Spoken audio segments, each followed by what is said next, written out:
taking the bed off and moving the axle forward.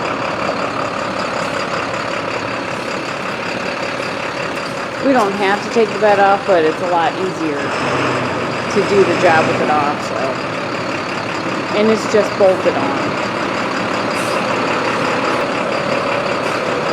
I can see why the guy wants the axle moved, because that's such a big span. It's hard to maneuver in place.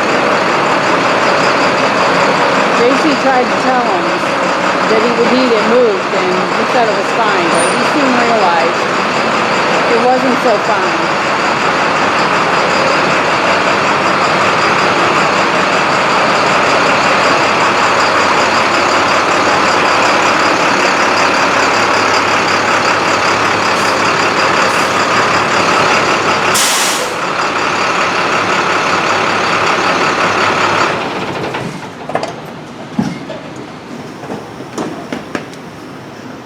Okay, you may recognize this truck. Maybe you do, maybe you don't.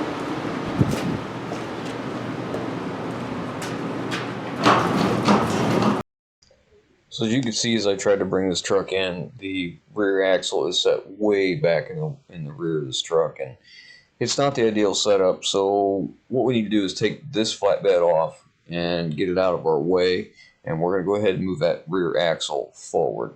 And it's going to be easier to take the bed off because there's brackets on the bed that are going to need to be changed, because as soon as we move the axle forward, none of the brackets that were on there are going to line up again. So first things first, we got it in the shop. We're going to hurry up and get this bed off before the snow melts too much and starts dripping on us.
When you have the axle set back this far on this 24-foot bed, you can't get enough load behind the axle, so you have a lot more in front of the axle. The farther you get away from that rear axle towards the front, the more weight you're putting on that front.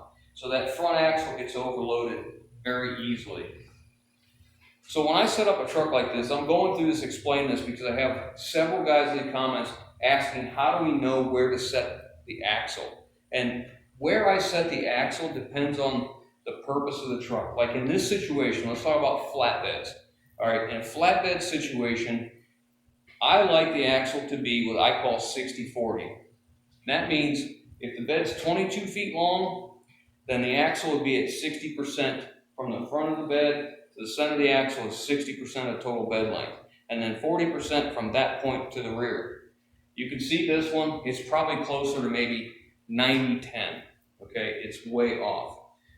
So in a flatbed, when you move this axle forward into this area, you can see the difference where we have a lot less in front of the axle and more in the back of the axle back here. So what that does is two things. When you move it forward, you're moving that load back, so you're not putting that load on the front axle, plus the fact that you have more weight behind the axle. This axle is like a teeter-totter right here. So the more weight you put on the rear, the more it's going to lift on the front. So in a flatbed situation, that's what we want. 60-40 is how I like to set them up. Say there are situations where you would want your axles back as far as you could get it. One would be a wrecker. Another might be a rollback. Another might be a dump truck. There's a lot of applications where you want it pushed back, or maybe you're going to put a lift axle in front of it or something like that. But in normal vocational flatbeds, van bodies, I like the 60-40 split. So the first step is we have to determine where we need to be. So you take 22 foot of bed, I divide it by 0.6, which gives me 60%. 60%, I believe, is 13 foot 2 and half, I think, is what I come up with. So then what I do is I find the center of the axle, I make a mark, so that's my reference, and then I go from the front of the axle to where that 60% would be, and I get a measurement.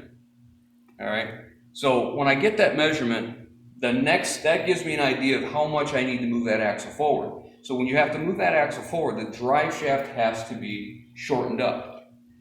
So I look at the drive shaft, and you can see here I have a slip yoke.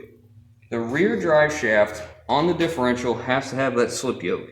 You can see how shiny it is here. That's how much travel, that's how much this slip yoke goes in and out. This is a male end, this is a female end, and it's splined. So as the differential goes up and down, okay, as it travels in this arc, the drive shaft is going to go in and out with the arc. As it goes up, it's going to be long. As it comes down to the peak of the arc, it'll be in. When it goes down, it'll be out, because that's what suspensions do. They work off an arc. So if you look at it this way, if this was our pivot point or whatever, and it was going up and down, you see that natural curve of an arc. So the drive shaft has to be able to follow that curve, just like that. So we can't eliminate that one. We can shorten it, but I try not to shorten anything. I try to see if we can do it by removing drive shafts first, or see how close that'll get us. So I measure the first drive shaft. This intermediate is 44 inches long. The next one is 53 inches long.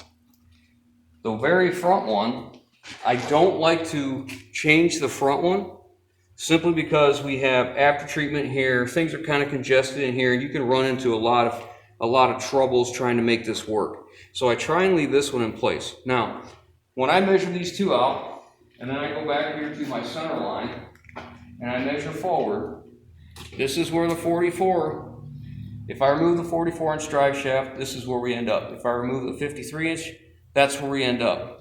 The 53-inch is within 1 3/4 inches of that 60%. Being though we're that close to the 60%, that's what we're going to do. So the next step is take the U-joints loose. These are 12-point headed bolts, and on these sockets are from Snap-on. There's a 13.5, and there's 13.5, a 12, and I think there's one more. So we take these loose first, and let's get all the drive shaft out. Alright, so the frame is now stripped, and I went ahead and removed this cross member because we're losing one of the carrier bearings that we're not going to need anymore. And I went ahead and pulled all the electric lines and the air lines. I pull them out of the cross member, get them all up out of the way, leave the drive shaft lay down here. The next step is to lift it up, put jack stands underneath it, and then transfer our drill marks and get ready to drill. Alright, so I've got the frame, the suspension is all stripped down. I now have it on jack stands, and the front wheels are chalked, of course, so it can't go anywhere. And next step is I take a wire wheel and I clean up the frame where I'm going to be marking out, because I'm going to be using tape, and after I wire wheel this, it leaves a bunch of dust, so I hose it down real good with brake parts cleaner and then wipe it. That way my painter's tape will stick to it, and then we can start marking out our holes, and I'll show you how we do that. Okay, we're ready to transfer marks. When I'm going to transfer marks, I need to transfer all the original bolt holes forward. I put painter's tape over this. You don't have to use this much painter's tape, but in this particular application, there's a lot of holes all over the place, and rather than doing like we did on that side, we just put strips where we needed it. We ended up using so much, this is just easier. All right, so in order to get my holes exactly perfect, every single one, I don't use a tape measure. This is a piece of EMT. It's electrical metal conduit tubing used in electrical trade. I just took it, I smashed one end of it, I drilled a hole. This is a 3/4 bolt because we have, we're going to be drilling 13/16 holes and 11/16. So I can use this, and because the threads are slightly tapered, it's enough to let me use it for both sizes. So what I do is, remember, we're moving this axle forward 53 inches. So I just take from the center of this bolt hole up the tubing 53 inches, and I drill a hole. I drill the hole slightly smaller than my pencil, my very pretty purple sparkly pencil, and slide it in there. The friction is enough to hold it. I just put tape so it doesn't wobble along and make the tubing dig into the pencil so it doesn't move. All right, so the next step is I just take this thing in each one of the holes, starting in the front. I'm going to put it back here, make sure I'm in where I need to be, and I just basically scribe a line. Come down to the next hole, scribe another one. Come down to the next one, scribe another one. And I just keep going.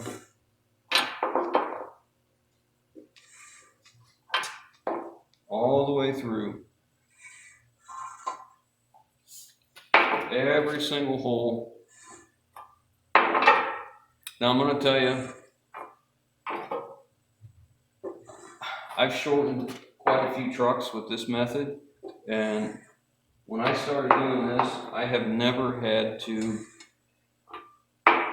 ream a hole out ever, have I? They fit very nicely. Now, you can come to these ones, like this is only going to be about a 3/8 hole, but I'm still using that bolt, and I just rest it in there, and it seems to work just fine.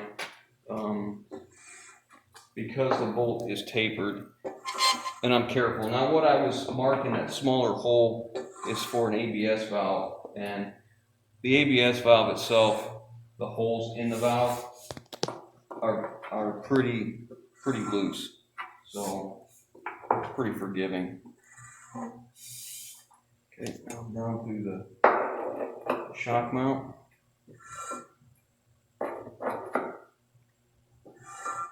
Okay, so that is the location of all of our bolt holes. You can see all those scribe marks. So I take my tape measure, I just lay a piece of tape, painter's tape, over top of it.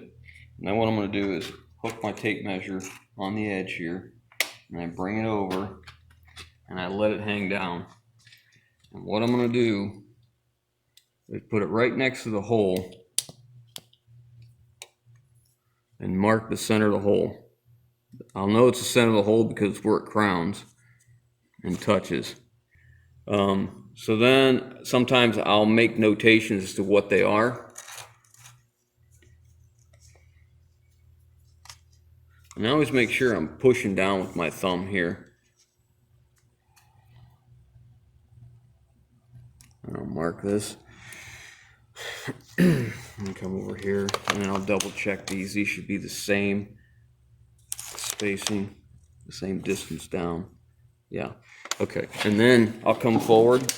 I'll go through and do them all, but I'm not going to do that just for right now. I'm just going to show you. I'll come up here to the front of this, and then I know all I have to do is take this where that's marked and mark it here. And then this one down here goes right there. And I come back to this one. This will be my center one, and I'll mark it right there. All right, and then the next step I'll do is I'll circle that so I can see it and I don't miss any. And then I'll also mark the diameter of that hole. Like this one here, I believe, is 11/16. This one here is 11/16. This one is 13/16. So I'll mark all these so I know exactly what my holes are going to be, what size they should be. And like I said, I've been using this process I don't know, 40, 50 trucks now. And absolutely no issues whatsoever.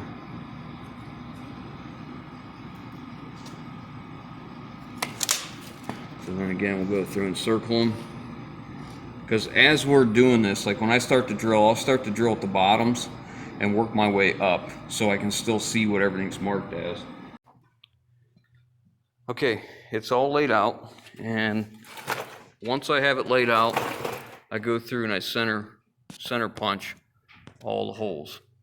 So if the paint or the painter's tape tears, or I don't need these, if I have an issue, I still have my center punch to go with.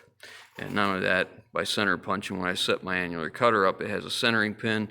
That'll get us right where we need to go.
Now, the next one we have to cut is a 7/16 right here.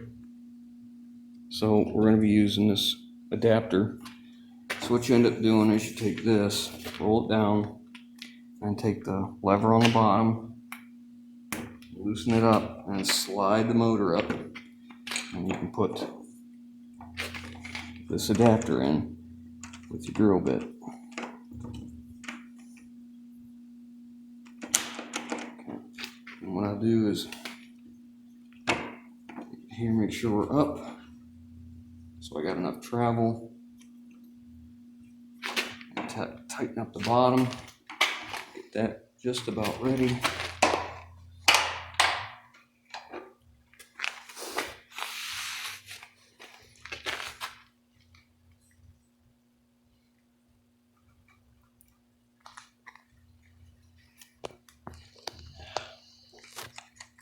Can you see?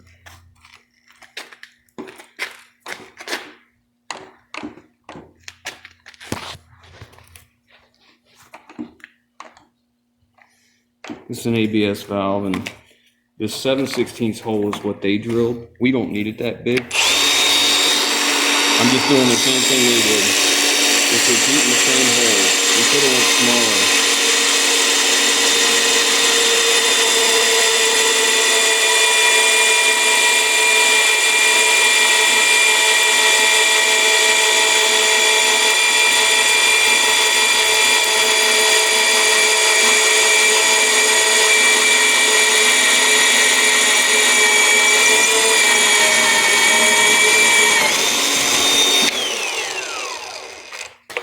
That's that quick.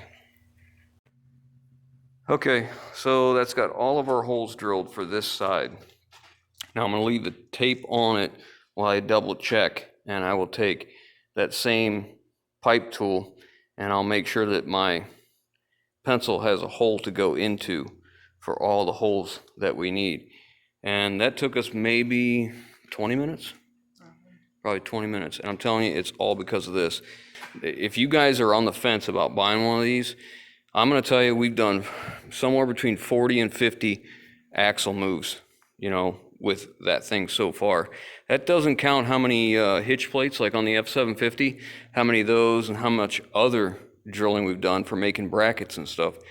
It's incredible. I love the thing. People ask me all the time what I think of it, how I like it. Again, the only thing I have issue with is this track. Occasionally, well, more than occasionally, often I have to tighten up the track for where the motor slides, not the one to the base, but the motor, yeah, backwards, not the one from the motor to the track, but the track to the base.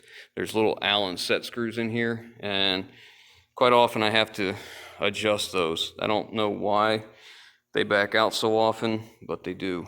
But regardless, I mean, the proof's in the pudding, you know. And annular cutters, anything above like 7/16,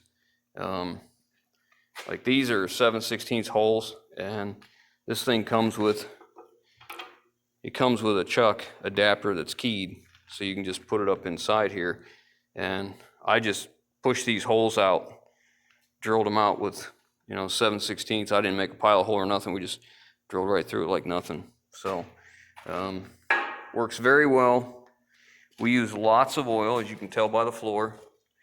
And it seems like when you alternate between sizes, it really lets the cutter last longer. You can see the difference when I was cutting between the 13/16 hole and the 11/16. The 11/16 is, once it starts doing that, that's about the time I take them and get them sharpened, because normally if it's good and sharp, you'll get a bundle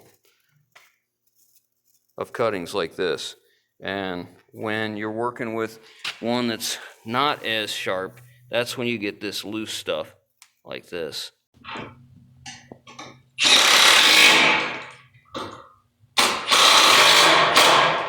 So we're getting everything put back together, all the nuts and bolts, and Not doing a very good job of videoing. But whatever. We're just moving along, trying to get it done.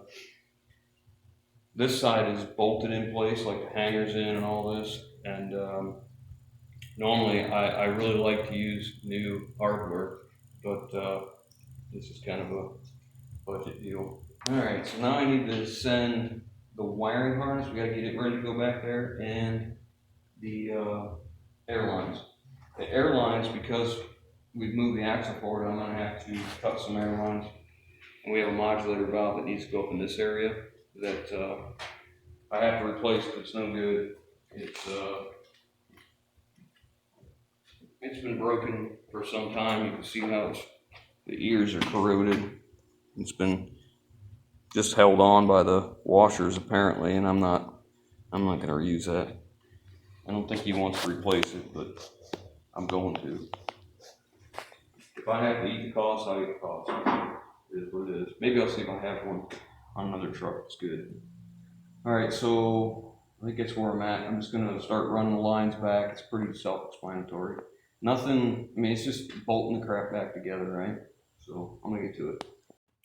All right, so I have the drive shaft in. It's all mocked up where its location of carrier bearings are. We still have to do the driveline angle. I'm gonna put that in the next video in part 2 because it gets, there's a lot of figuring and whatever, and it gets lengthy. We figured out where this goes. This drive shaft's back in. This is the 44, that's the 53. We removed the 53 and moved everything forward. So we figured out where we needed it. We drilled those. That's in. Our relay valve is hooked up. Our quick release is hooked up. The modulator valve for this truck was broken. This is a used one I have off another truck, and we're not going to be using that. I put that in there so I could test and run the truck back and forth. I have a new one coming because the one we took off the frame it's cast aluminum, and of course, you know, it's steel bolts in there and dissimilar metals, and it broke. So I see a lot of that on these, you know, just kind of a crappy design. But Alan's got that coming for us. It should be here on Friday, as well as this fitting. This is a fitting that went through the frame over here, and air pressure from the cab for the diff lock would come in here and go from that nylon to a threaded flexible hose to the diff lock. Well, it was seized in there, and I had my wrench on it. My wrench slipped and let it come around, and when it did, it smacked that fitting and ruined it. So we got one. He found that for us, and it's coming. So when that comes, we'll put that out, and he's getting this for us. We'll change that out, and we're going to be changing the shocks. Those are coming from somewhere else. So we'll have those coming, and then we're going to have to do a pinion seal. The pinion seal on the front, on the differential's leaking, so we got to do that. So I thought since I got to pull that yoke off of there, I'll go ahead and show you how I measure everything for the drive line and the procedure that I use. That's the end of this one.